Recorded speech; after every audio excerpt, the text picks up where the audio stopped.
Good afternoon and welcome to Pincusco Live. Thank you for joining us for our 10th episode. Prior episodes are on our YouTube channel and via podcast. Today we're speaking with two individuals who lead very active companies in the mid-market multifamily space to check in on deal volumes, value, and competition. Abe Cohen, the founder and president of Conway Capital, is one of the city's most active buyers in that space. They're buying approximately one building every 6 weeks and have amassed more than 40 buildings since 2016. And we are also speaking with Seth Weissman, founder and president of Urban Standard Capital, a private equity firm focused on debt and equity investments in the New York City metro market. Currently manages about $500 million and is planning this year to put another $300 million in New York, another $100 million in the Hamptons, and $100 million in Florida. I'm Adam Pincus, founder of the 3-year-old news and media company, Pincusco Media. We distribute newsletters on transactions and new development. This episode is sponsored by G-Parency. It's a provider of technology solutions designed to empower commercial property owners and reduce the reliance on certain high-cost service providers. Abe, thanks for joining. I'd like to start with you. Welcome to the program. Thanks, Adam. To get started, can you give listeners a little background on your buying and investment strategy? Sure. So we're actively buying.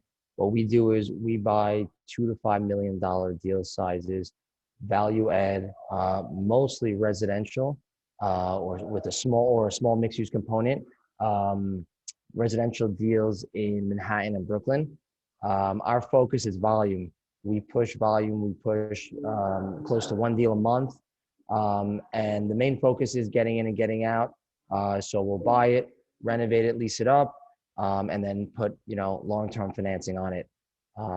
So that's what we've been doing the last 4 years, and that's what we're continuing to do. Okay, and same kind of question for Seth. Like, what is it? What's your sort of basic premise? You're doing more things. Well, first, thank you for having me. What is my basic premise? We focus on the middle market on both the debt and the equity side. So on the equity side, we do some value add investing. We own about 35 buildings in Manhattan and Brooklyn. We also, on the equity side, do some ground up development. Right now, we have 3 projects under construction. And then on the lending side, we have a broader geographic mandate: New York City. All of New York, I should say, Connecticut, New Jersey, Pennsylvania, specialty in the Hamptons, South Florida, Texas. Again, focus on the middle market for first position bridge loans. And you started with owning and developing. How did that branch out into lending and equity placement? Sure. So we, as you mentioned, I started on the equity side, buying existing buildings and renovating and repositioning them, expanded from there into ground up development.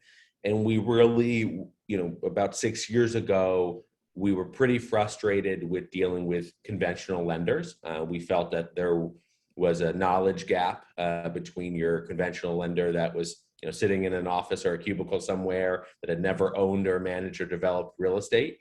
And as a result, there was a significant spread between what we consider real risk and perceived risk, and a lack of willingness to be thoughtful and creative about deal structuring. I think some of that was Dodd-Frank related, but other parts of it was just not having the experience as an owner, operator, developer. And so we felt that going into the real estate private lending arena, that we'd be able to scale our business, deploy capital to generate attractive risk-adjusted returns, and really position ourselves as a true capital partner to borrowers like Abe, and scale the business. And well, so Abe, returning back to you, like when you have your basic premise, how many deals you're looking at, and how has the deal market shifted over the past compared to, like, say, a year ago, 2 years ago? Yeah. So we're active. I mean, we are definitely buying a little more. We're being a little more selective now. The market, as everyone knows, is changing because of the interest rates. And so what we're doing is we're still, we're staying active. We're still buying. We're putting things under contract in the same areas, a lot in Brooklyn right now. But we're staying active. But we're anticipating, call it a recession or a softening in the market even further. And that's when we really want to pick things up. We had, thank God, our best year in COVID. We bought 16 buildings in COVID. And that's really what we want to, what we think is coming. So we're staying active. We're buying at a pretty good pace right now. Again, a little more selectively, but we're anticipating, 6, 12 months, whatever it is, that we're going to ramp it up even more, hopefully. And during the period back in COVID, what was it that was getting people to sell? And was it there were fewer buyers, Yeah, or it there was, was more sellers? I think, I think a lot of people we're buying off of are called mom and pop one-off sellers. So this is something that they've had in the family, or something like that. And the management over time becomes very intense. The law is changing, all the new regulations. So what we found in COVID, it was like almost like the final thing that just ended it for these guys. And we were going at major price reductions, and we were getting deals. They wanted to get out. People were writing off New York completely at that point. So COVID was a great time. I mean, our basis then, what we got on those deals, we can't get anywhere close to now. Yeah, but at that point, people just wanted out, and we were able to capitalize. And Seth, when you're underwriting deals at that period and then now, like talk about how they're different. And is it harder for you? Is it more expensive? Sure. So, I mean, we did a lot of deals with Abe in that COVID period. And I think, as he said, people were tired of getting punched in the face every day, and New York real estate is getting punched in the face every day, whether it's, the regulations or what have you. And so, there were a lot of opportunities for people who were sort of wanted to take their chips off the table. The pricing, as Abe referenced, was, I don't know, 30+% below where pricing is today. People were willing to, to take a little bit take a discount to where the market had been, to de-risk themselves and move on to the next thing. That being said, even though you could buy things at a lower, entry point at that point, the rents weren't where they are today, right? And the rental growth trajectory. So, they sort of offset each other. Would you, want to dive in a market where people are generally running for the hills? And I think Abe, to his credit, did a wonderful job there and has benefited accordingly, because he was willing to take a contrarian approach. Now, but he didn't know, and I didn't know that rents would recover, and then there would be additional growth on top of that. Now you're in a market where you're paying a higher price for the assets, but you're getting those rents that you wouldn't have seen 12, 18, 24 months ago. So everything is a balancing act between cash flow and the asset price. And Seth, again, just was there from the side of your investors, were there people at that point who were like, stop, I don't want to put any money in the city right now, I'll put it in Texas? And was there a crunch for you? Was that an issue? So we're set up as a private equity fund with committed discretionary capital. So when investors commit to one of our fund vehicles and strategies, they don't have the ability to withdraw their funds. But for raising new capital, there were tremendous headwinds in terms of bringing new capital to New York. I mean, I remember talking to a family office based in Wisconsin, and they were watching CNN and they thought New York was Fallujah, right? I mean, right. If you watch the TV between what was going on at City Hall and the crime and all the break-ins and just sort of, I mean, there's still elements of that, frankly. But that, combined with the fact that, particularly with the previous, mayor and even to a certain extent the governor, New York has sent us a message to the capital markets that unfortunately it's closed for business, right? And they keep changing the rules. They change the rules in the middle of an investment cycle, and a lot of investors are fed up with that, and that's why there have been extensive capital flows out of New York into markets like Florida and Texas and the general Southeast region, because people, capital is mobile and they don't need to invest in New York. And when you have a legislative body that, says, we don't want you, or we're going to make it Mhm. challenging, they'll go elsewhere. So New York is a challenge in terms of raising capital dedicated to the submarket. There are exceptions. There are people who want to be contrarian. I think people have recognized that, it's not as bad as they thought it would be. But that is something that, led us to diversify our business outside of New York and into other markets. And stepping back for a minute, I wanted to ask Abe about partly the name of your company, but where do you get your money from, your investment funds from? So we're made up of a few families that invest together. Our focus has always been to be quick. That's, I think, one of our advantages. We want to lock up a contract, be able to sign the contract quickly, and move at a pace where we can do the volume that we believe we can do. So to do that, we felt like it was best to be with friends and family.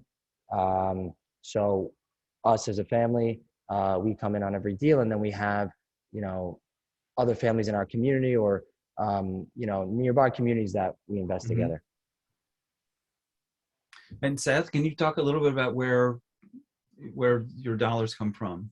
Yeah, absolutely. So we manage money on behalf of family offices, foundations, some insurance companies, and some ultra high net worth individuals. And do they put stuff in different types of buckets? Like the insurance company, low risk, and someone else high risk, or? It's a great question. Yes. So we have not just within the debt side, but we have investors who invest in the ground up development projects, who invest in the value add projects, who invest in the credit. Some of our family offices and foundations invest, some money in each of the strategies. Some just pick whichever meets their return and risk tolerance. On the credit side, we have both a core plus entity, so lower risk, lower return type of paper that tends to be very appealing to insurance companies and foundations.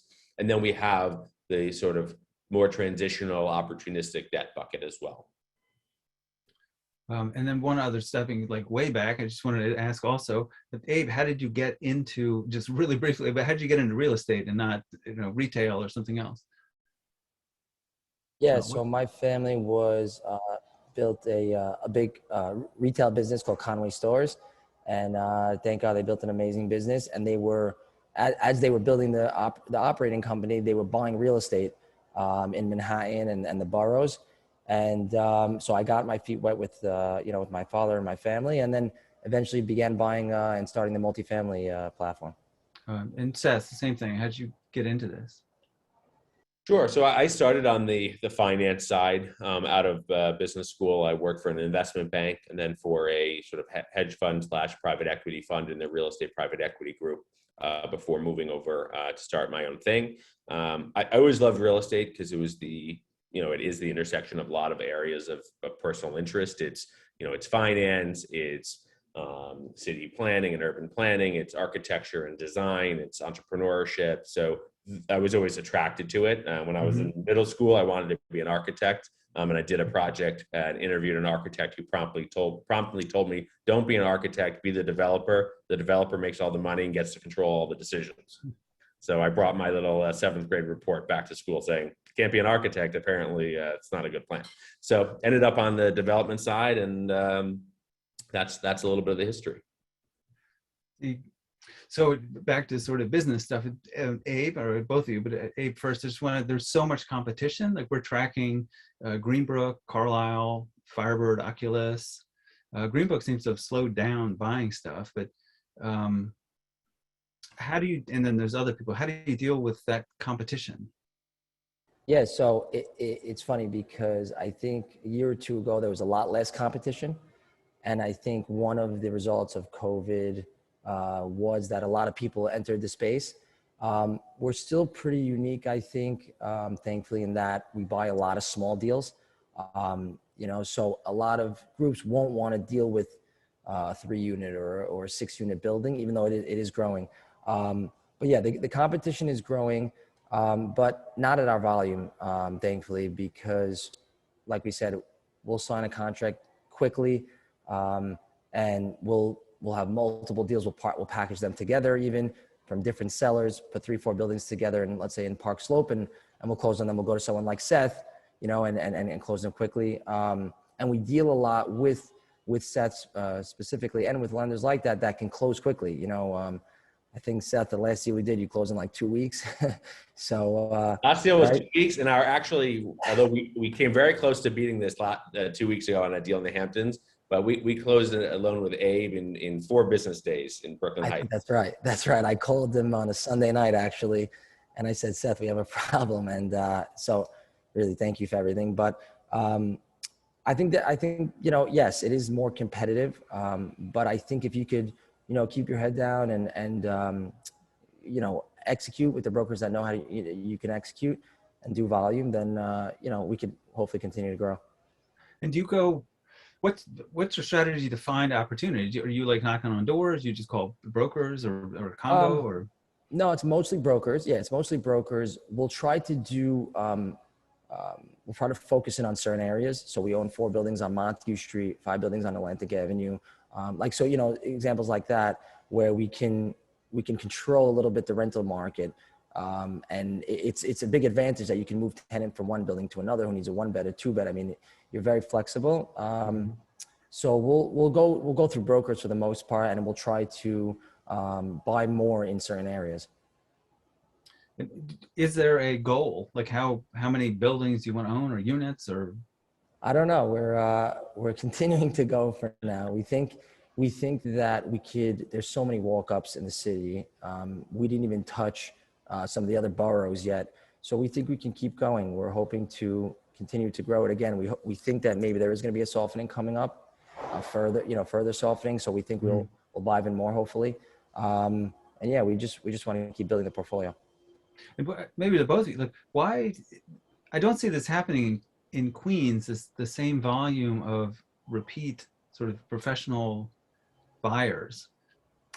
And there's product like that. I mean, there's a lot of sort of bigger stuff. There are groups that focus on Queens. I mean, Peak Capital has a very strong presence there. I think they're probably the most active buyer in that market.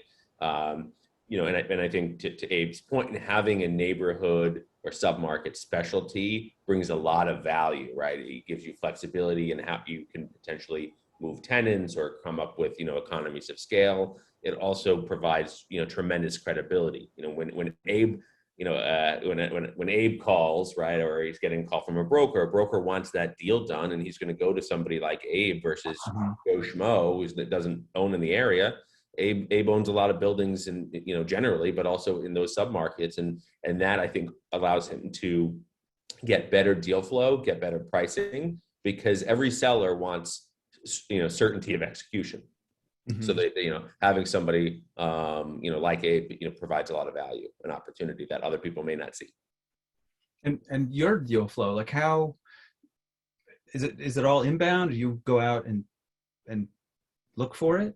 It's a mix. I mean, we really think of our business on the credit side as a talent management business. So we are actively trying to identify those operators and developers who are active, who are great at execution, who are trustworthy, who are pleasant to deal with, frankly. And we really try and work programmatically with them. It's why the majority of our deals are repeat or referral.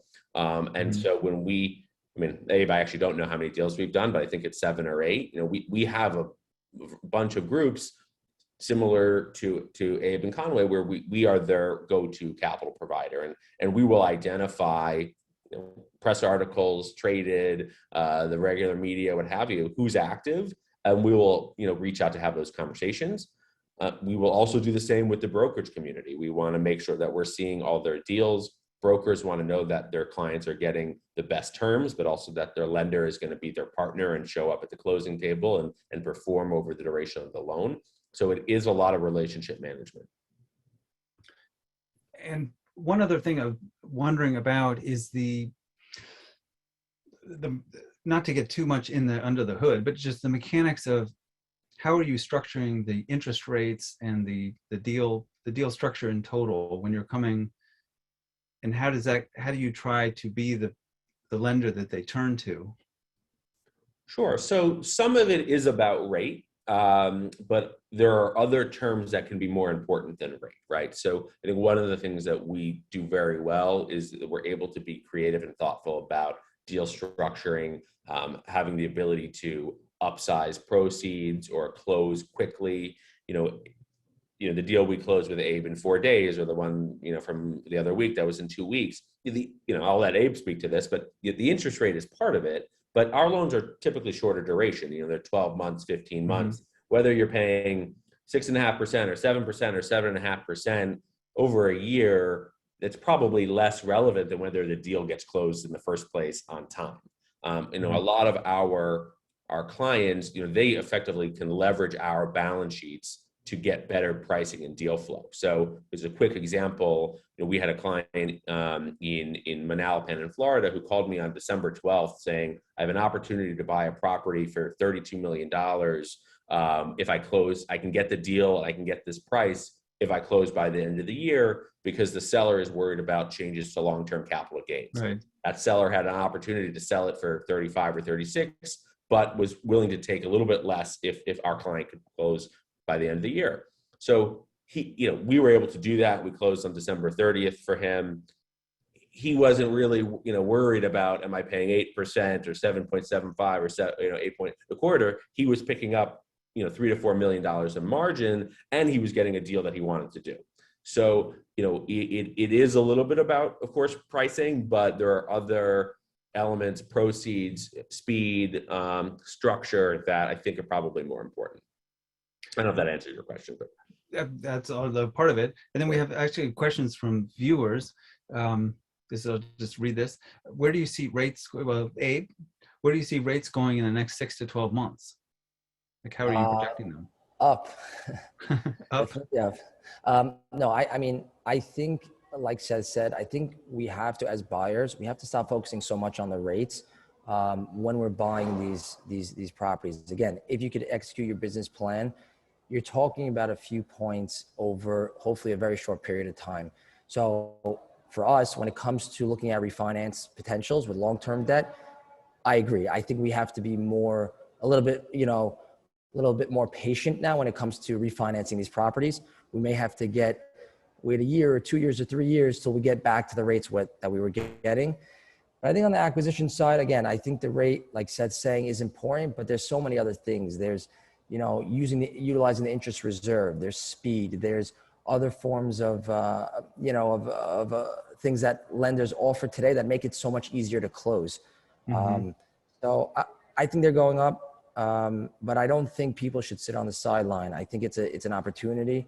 And again, one point here, one point there, yes, it matters on your performance, but it's really about growing now in a time when it's definitely a soft market. And when you're looking at the rental rate, do you also do you think that will track up with inflation, or do you think something will keep that down? I think it's going to continue to rise through the summer. I mean, now, usually the market is crazy. I think the main thing for us was no longer giving concessions. Yes, the rents are high, but now there's no longer concessions that need to be given to tenants. I think that's a massive thing. So I think they are going to continue to increase through the summer, and then maybe we'll see them kind of, even out a little bit after the summer hot season. So I think rents are going to remain strong for a bit. And Seth, what's the impact if you're doing a bridge loan for 12 to 15 months and rates go up, and then are you concerned that the permanent financing won't be there, or is that just the problem for the borrower?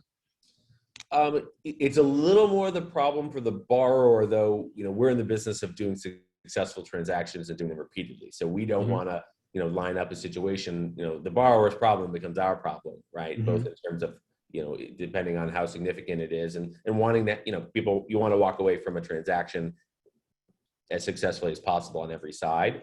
We do sensitize the takeout financing. Our loans are typically 12 to 15 months or 18 months, as discussed. I've tried to get Abe to take a 10-year loan at 7% from me, but he refuses to do it. But we do look at, all right, well, based on the target net operating income and different debt covenants and yields, what will the takeout proceeds be? And we can sensitize to make sure that we have sufficient coverage, or that there's a clear plan with the borrower that if rates do move and you have to come to the table with additional equity, right? And it's typically on the margin. It's not, necessarily a huge amount of equity, but that they're capitalized in a way to do that, to write that check. And again, we focus on borrowers who are professional owner operator developers with a real business. And so, there will be closings where sponsors might be having to put in additional equity at the refi if rates do move another, 50, 75 basis points. But has that happened already? Like, do you have deals that are maturing and then they had to put money in? We've seen more that they're cash neutral refis. So where I think that the borrowers thought they would be getting a check at closing, but they are now, keeping their funds in.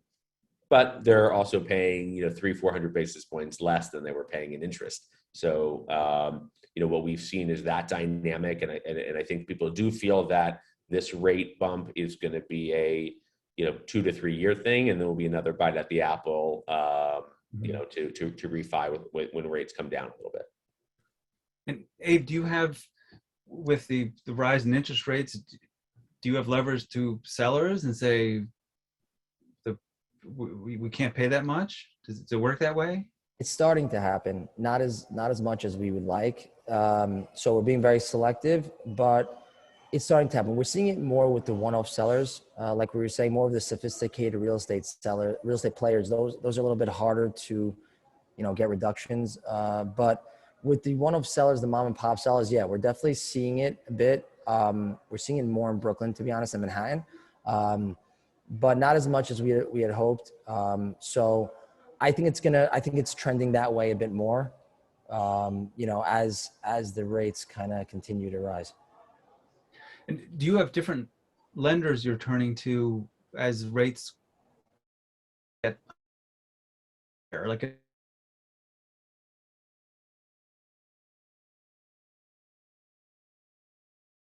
is there like a model? Actually, Seth business models they complement each other very well, because we buy totally buildings with no income or very little income, and that it's a full value add project. So we're doing a lot of bridge debt in the beginning, transitional debt in the beginning. On the takeout side, with the long-term financing, it's starting to change a bit. We were doing a ton of CMBS refinances. I think we've done over 35 CMBS loans. So now we're trying to pivot more to the other lenders. Banks are a little bit light on proceeds generally. So we're going to other non-traditional lenders where we're starting to do some deals with, and seeing how that is. Again, the banks are better when it comes to the rates, but there's so many other things, like we said, that go into these loans that some of these other non-traditional lenders have been able to offer us. Can you give an example of who?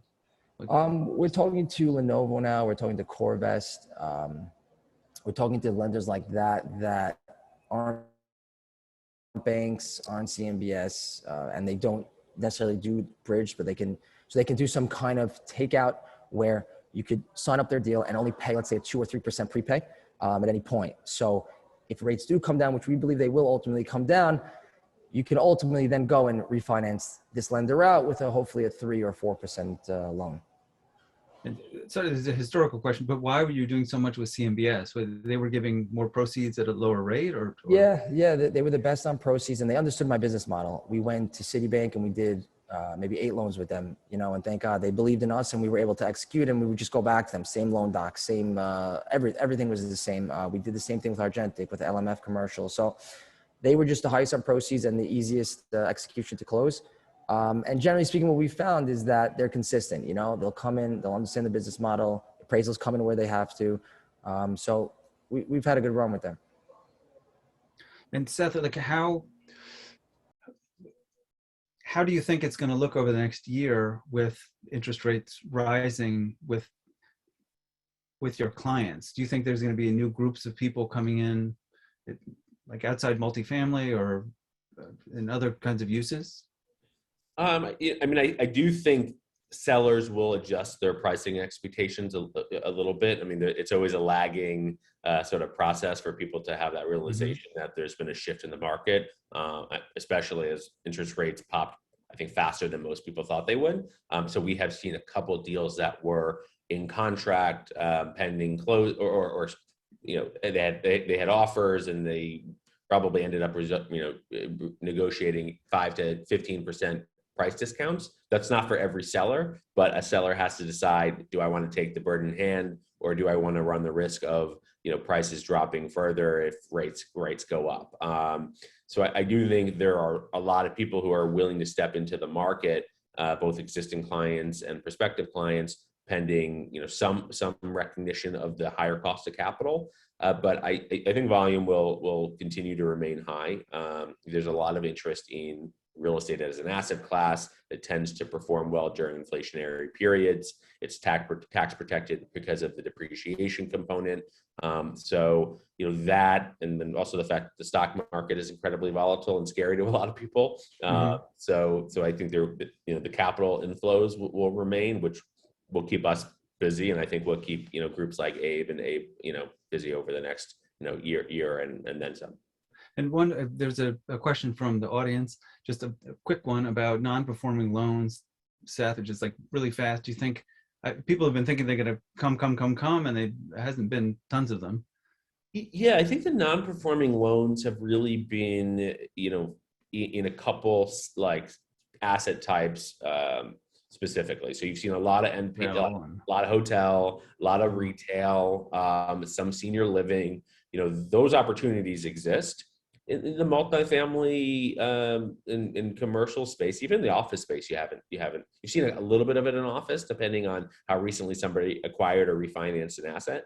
But there definitely will be more opportunities on the NPL side, particularly for groups that don't have the ability to put in additional equity. But I think most lenders are going to want to work with their borrowers because, frankly, if you're selling a non-performing loan into this market, you have to sell it at a pretty significant discount, at least in New York, because everyone's baking in a extended foreclosure period.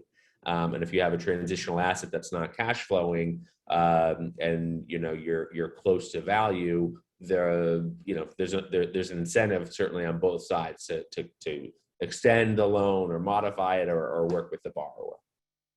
So, well, I want to say thank you. I'm going to wrap it up here. And thanks to Abe and Seth. Thanks for joining us. And if you'd like to watch this, it's going to be probably later tomorrow, and you should get an email from the same email that came before. So, well, thanks very much. Thanks, Adam. Appreciate it. Thanks, Adam. We appreciate you having us. Okay, take care. Take care.